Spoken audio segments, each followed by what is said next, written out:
So Kosovo's 2025 budget is officially the biggest in its history. But whenever you see a record-breaking number, like 3.6 billion euros, you have to ask, is this money a real investment in the country's future, or is it maybe a smart move to win some political points? Let's dig in and see what's really going on.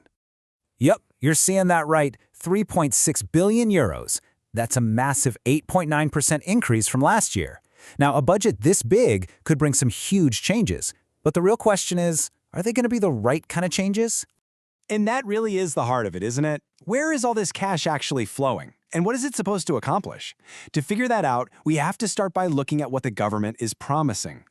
The government's story is pretty clear. This budget is all about investing in people. The big-ticket items, the ones making headlines, are all about direct financial help for families and a nice pay bump for a huge slice of the workforce. Let's get into the details. I mean, wow, just look at this increase. The monthly allowances for unemployed new mothers are practically doubling, jumping from 170 euros all the way up to over 325. That's a 91.7% hike. For new families, that is a game changer. And it doesn't stop with new mothers. We're also seeing a huge lift for child allowances, affecting something like 400,000 kids across the country. They're all getting a flat 50% increase. This is a really broad policy, meant to take some of the financial pressure off families everywhere. So what does that actually look like in your pocket? Well, a family with 2 kids, for example, is going to see their monthly support jump from 40 euros to 60 euros. It might not sound like a fortune, but that's a real, tangible difference for a household budget. And here's the official line from the government. Prime Minister Albin Kurti is framing these spending boosts as a direct investment in people's well-being and the country's development. It's the core justification for this new budget's focus. The other half of the good news story is for public sector workers. There's another pay hike coming, 55 euros, which will push the average monthly salary up to 865 euros. This affects a ton of people and gives them a lot more spending power. But is that the whole story? So, while all that social spending is grabbing the headlines, the independent GAPE Institute decided to pop the hood and take a much closer look. And their analysis, well, it raises some pretty serious questions about the budget's long-term vision and whether it's actually efficient. This chart right here tells a really interesting story. Of all the new money in the budget, a massive 219 million euros is going towards what we call current spending, recurring costs like salaries and social payments.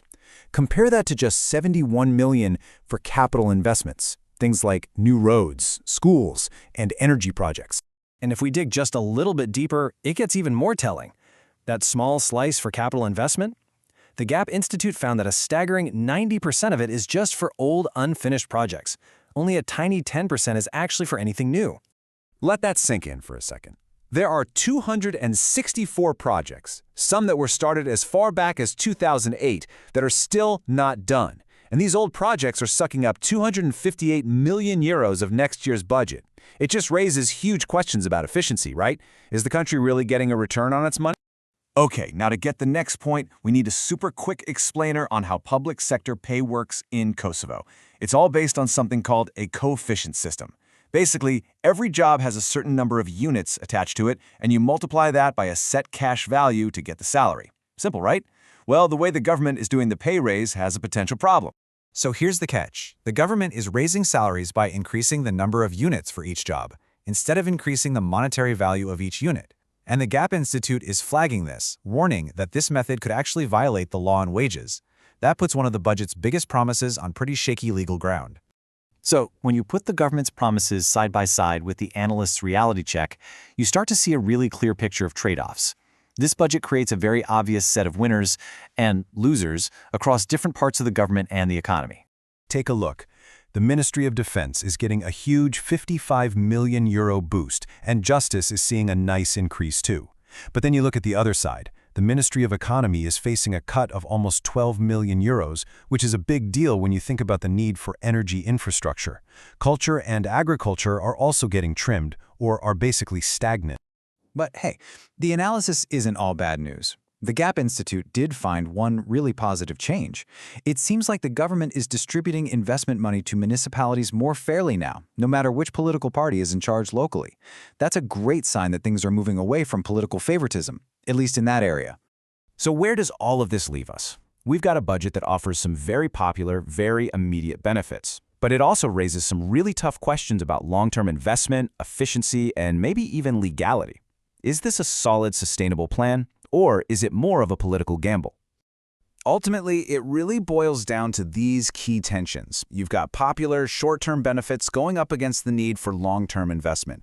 You've got a bigger social safety net, but it's being paid for, at least in part, by cutting strategic areas like the economy. And you have this record-high budget bumping up against a history of not being able to finish major projects efficiently. So that's the final question we're left with.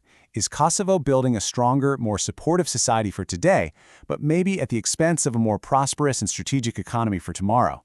I guess the true price tag of this budget is something we'll only really find out in the years to come.